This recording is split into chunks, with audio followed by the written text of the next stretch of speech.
कुंज निकुंज 18,400 के ऊपर हम रेजिस्टेंस जोन में ही खुलेंगे आज। एक तरफ तो लिक्विडिटी भी मजबूत चल रही है, आपको लगता है इस सीरीज में नहीं तो नेक्स्ट सीरीज में 18,400 के चांसेस हैं क्रॉस होने के, क्योंकि लिक्विडिटी तेज तेज बढ़ आ रही है। 2-3 दिन से मार्केट थोड़ा सुस्त हो गया जी, और अगर आपने 4 छक्के मारे एक ओवर के अंदर तो उसके बाद है कि 2 डॉट बॉल हो सकती हैं, मगर इसका मतलब नहीं है कि प्लेयर आउट हो गया। तो ये 2 डॉट बॉल वाला समय है। एक अगर आप देखें तो मार्केट के अंदर थोड़ा मुझे उम्मीद ये थी कि मार्केट इस हफ्ते न्यूज़ फ्लो लिक्विडिटी को देखते हुए 18,400 को क्रॉस कर जाएगा, वह नहीं हुआ। फ्लोज अच्छे हैं, अडानी ग्रुप ऑफ स्टॉक्स के अंदर बड़ी तेज़ी देखने को मिली है। तो मार्केट हम कह रहे हैं ना उस फेज़ में इस समय जा रहा है कि इस समय शायद मार्केट थोड़ा सुस्त सा हो रहा है, मगर क्योंकि एफएनओ एक्सपायरी है, मुझे लगता है एक्सपायरी के बाद अगर ग्लोबली कुछ डेट सीलिंग को लेकर के बड़ी समस्या नहीं आती है, कोई बड़ा एफआई रिवर्सल नहीं आता है, तो मार्केट के अंदर मुझे कोई खतरे के बादल तो नहीं दिख रहे हैं। मेरा यह मानना था कि मार्केट नया हाई बनाएगा, वो मई में बनाएगा, जून में बनाएगा। देखिए ये तो एक बोलना बहुत मुश्किल होता है, शॉर्ट टर्म में मार्केट के अंदर कई फैक्टर्स होते हैं, मगर डायरेक्शनली मार्केट के अंदर इस समय बहुत बड़ी मंदी नहीं करनी चाहिए, मार्केट के अंदर शॉर्ट नहीं जाना चाहिए। मार्केट के अंदर आपको अगर रैली मिस हो गई है तो आपको थोड़े डिक्लाइन का वेट करना चाहिए, और मुझे लगता है डिक्लाइन जरूर आएगा। इंडिविजुअल स्टॉक्स के अंदर इस समय परफॉर्मेंस अच्छा है भाई, अडानी ग्रुप्स के अंदर कमबैक देखिए, या फिर आप देखिए कितने स्टॉक्स इस समय नई 52 वीक हाई बना रहे हैं। तो मुझे लगता है कुल मिलाकर के जो कंस्ट्रक्ट है मार्केट का बुरा नहीं है। देखो जी, एक फॉलोअप सवाल मैं आपसे अडानी ग्रुप स्टॉक्स के बारे में करना चाहूँगा। कल हमने last hour of second half में बड़ी एक्सक्लूसिव ब्रेक की कि राजीव जैन जी 3-4 दिन से खरीदारी कर रहे हैं, और उन्होंने अब $1 बिलियन फ्रेश भी कमिट सा कर दिया, क्योंकि 3-4 इनके पब्लिक इनके QIP आने वाले हैं। 3 दिन से अच्छी रैली जो लेके बैठे हैं इन्वेस्टर्स, जो सही टाइम पे घुस गए थे, उन्हें क्या करना चाहिए? क्या ये सही समय है वापस से फ्रेश पोजीशन लेने के लिए? अडानी ग्रुप में कोई राय? देखिए अडानी ग्रुप में दो तरह की आपको राय बनानी पड़ेगी। ट्रेडर को क्या करना चाहिए और इन्वेस्टर को क्या करना चाहिए। जो ट्रेडिंग होती है मोमेंटम और टेक्निकल्स होती है। मोमेंटम और टेक्निकल्स जो थे बॉम्ब्ड आउट थे, और इस समय मोमेंटम और टेक्निकल जो अडानी ग्रुप के स्टॉक्स हैं वो आपको दिखा रहे हैं कि मार्केट के अंदर जो मोमेंटम है वो रीडिस्कवर हुआ है। तो वह आपको अगर ट्रेडिंग करनी है तो आपको ट्रेडिंग प्रिंसिपल्स फॉलो करने पड़ेंगे। स्टॉप लॉस लगाना चाहिए, आपको देखना चाहिए कि आपको ट्रेडिंग कंफर्ट कहाँ है और कहाँ आप वॉलेटिलिटी एब्जॉर्ब कर सकते हैं। Because her Adani group stock के अंदर एक सेम प्रकार का पैटर्न नहीं होता है। कुछ स्टॉक्स हैं जो एफएनओ में, कुछ स्टॉक्स हैं जो एफएनओ में नहीं है, कुछ स्टॉक्स में 5% से सर्किट है, कुछ स्टॉक्स में सर्किट नहीं है। तो एक यूनिवर्सल आप उसके अंदर वह नहीं बोल सकते हैं कि फैक्ट क्या रहेगा।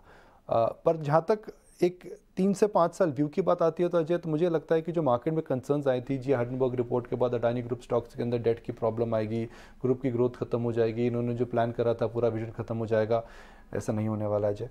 इस कंपनी के अंदर अभी भी पोर्ट्स हैं, एयरपोर्ट्स का राजस्व ऑपरेटर हो चुका है अडानी ग्रुप। अगर आप देखें पावर ट्रांसमिशन में बढ़ा है, ग्लोबल एसेट्स हैं इनके पास, ग्रीन हाइड्रोजन में बढ़ रहे हैं। तो 3 से 5 साल के जो फ्यूचर रेडी बिजनेसेस हैं उनके अंदर इनका प्रेजेंस है। और इंडिया का तो इंफ्रास्ट्रक्चर सेक्टर है, इसके अंदर एक मूल तौर पर, फंडामेंटल तौर पर इसके अंदर हमने देखा है कि कई चेंजेस हुए हैं। हिंदुस्तान में सड़कें देखिए कितनी बढ़ रही हैं। हिंदुस्तान के अंदर आप देखिए बॉम्बे में हम जाते हैं तो सी लिंक को बनने में 20 साल लगा, मगर जो कोस्टल लिंक आ रहा है कितना तेजी से चल रहा है। तो यहाँ पे इंफ्रास्ट्रक्चर में जेन्युइन चेंजेस आ रहे हैं। इनफैक्ट यही बात राजीव जैन ने आपको कही थी उस समय कि एक वंडरफुल इंफ्रास्ट्रक्चर एसेट्स का बुके है जो बनाना चाहते हैं। और हमने कल ये खबर ब्रेक की, लेकिन पिछली बार जब राजीव जैन खास तौर पर हमसे बात कर रहे थे, निकुंज के साथ पहला इंटरव्यू दिया था इतनी बड़ी डील के बाद, तभी उन्होंने बता दिया था कि मैं और परचेजेस देख रहा हूं। आइए आपको सुनवा देते हैं एक बार। See, if you look at vast majority of the assets are regulated assets. They tend to a very, very long tail. So when you can't have financial leverage along with operating leverage. These companies have very sort of predictable long-term trajectory, even if you slow down the growth. So that's the first part of it. And when you adjust for the leverage, in fact, if you look at the US utilities, and we own a bunch of them, on an average debt to EBITDA levels in US utilities, and these are some of the best of the breed, is around 6 to 7 times debt to EBITDA. If you look at the leverage here, it's around 3.5 times. But the growth capex is why the negative free cash flow kicks in. So I think they have predictable earning stream that has 20+ year visibility. These are regulated assets, and in growth utilities they tend to have negative free cash flow. That's the norm. That's, in fact, you want to have them. You want to have them have negative free cash flow. That means because they're they're able to deploy capital on a longer term basis with fairly attractive returns. So the debt levels, when you look from a utility perspective, is actually on the lower side, not on the higher side. But if they lower the capex plans, which they've already announced, I think it becomes a fairly attractive sort of risk reward. Alright, तो और in fact अभी जो उन्होंने जो statements आई हैं उसमें उन्होंने clearly ये बोला कि बेस्ट इंफ्रास्ट्रक्चर एसेट्स अवेलेबल है अडानी ग्रुप के साथ, तो ये बड़ी स्टोरी को तो हम लगातार ट्रैक कर रहे हैं निकुंज। लेकिन जो रेस्ट ऑफ द नंबर्स जो बचे हैं, ऑटो पैक में तो खैर अच्छे नंबर्स आए हैं, अशोक लेलैंड के भी कल नंबर्स आए हैं, मार्जिन सब भी अच्छे हैं, पॉजिटिव रिपोर्ट्स हैं। कोई और नंबर जो आपको अच्छे लगे हों जिसको एनालाइज किया? डिक्सन के नंबर्स अच्छे हैं, कमेंट्री बहुत अच्छी है, कॉन कॉल के नोट्स में सुमित और हम लोग सुबह डिस्कस कर रहे थे, बहुत पॉजिटिव वो बोल करके गए। मुझे लगता है जो डिफेंस मैन्युफैक्चरिंग में 2 साल पहले हुआ था, रेलवेज मैन्युफैक्चरिंग में 6 महीने पहले हुआ था, इलेक्ट्रॉनिक मैन्युफैक्चरिंग में होने वाला है। इस बात की और स्पष्टता आ रही है कि इंडिया के अंदर, देखिए इंडिया के अंदर टेक्सटाइल का इकोसिस्टम बहुत अच्छा है। यहाँ पर कॉटन, फैब्रिक, यार्न, कपड़ा, गारमेंटिंग, पूरा का पूरा इकोसिस्टम है। ऑटो के अंदर आपका इकोसिस्टम अच्छा है, इंडिया में स्टील बनती है, यहाँ पे कंपोनेंट मैन्युफैक्चर्स हैं, टायर बनता है, गाड़ी बनती है, एक्सपोर्ट होता है। इलेक्ट्रॉनिक मैन्युफैक्चरिंग का आपका इकोसिस्टम में भी बन रहा है। तो ये मुझे लग रहा है कि बड़ा इकोसिस्टम है जो बन जाएगा, और जो मुझे लगता है कि आने वाले 5 से 10 साल के अंदर बहुत ज़्यादा इसके अंदर स्कोप हो सकता है। तो ये छोटा सेक्टर है, स्टॉक्स थोड़े चल चुके हैं, मगर मुझे लगता है कि यह एक फोकस एरिया ज़रूर रहेगा कुछ शॉर्ट टर्म के लिए। एक नंबर जो मुझे पसंद में नहीं आया है वो है मेट्रो। महंगा है, अर्बन कंजम्पशन की हम बात कर रहे हैं, मगर इसके नंबर्स ठीक ठाक आए हैं।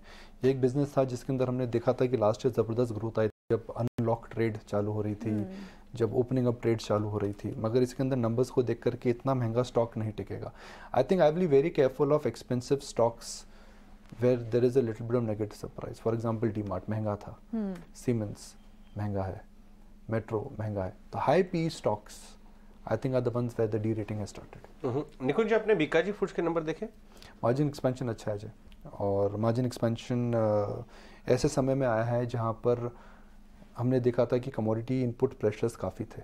बीकाजी देखिए जी क्या है, बीकाजी का बिजनेस बड़ा सिंपल है, एक ऑर्गेनाइज प्लेयर है जो आपके घर के अंदर फरसान अब ब्रांडेड लेबलिंग से पहुंचा रहा है। यह जो सेगमेंट है तो हिंदुस्तान में ग्रो करता रहेगा। अब उस कंपनी के अंदर कौन सी कंपनी ऐसी है कि जो धीरे धीरे नए प्रोडक्ट से ऑर्गेनाइज मार्केट शेयर गेन कर रहा है? आई थिंक बीकाजी उस कैटेगरी में आता है। ये कोई बहुत ज़बरदस्त ग्रोथ का सेक्टर नहीं है, ये कोई फिनटेक या फिर कंज्यूमर टेक बिजनेस नहीं है जहाँ पे 50% ग्रोथ आएगी। ये 12 से 15% का कंपाउंडिंग सेक्टर है। वैल्यूएशंस ठीक ठाक हैं सेक्टर के, और मार्जिन ठीक ठाक हैं। I think second half of this year commodity producers से दूर रहिए, कमोडिटी कंज्यूमर्स पे नजर रखिए। ऑलराइट निकुंज, बहुत बहुत शुक्रिया इन सारे स्टॉक्स पे अपने व्यू देने के लिए और बाजार पे राय। आगे बढ़ते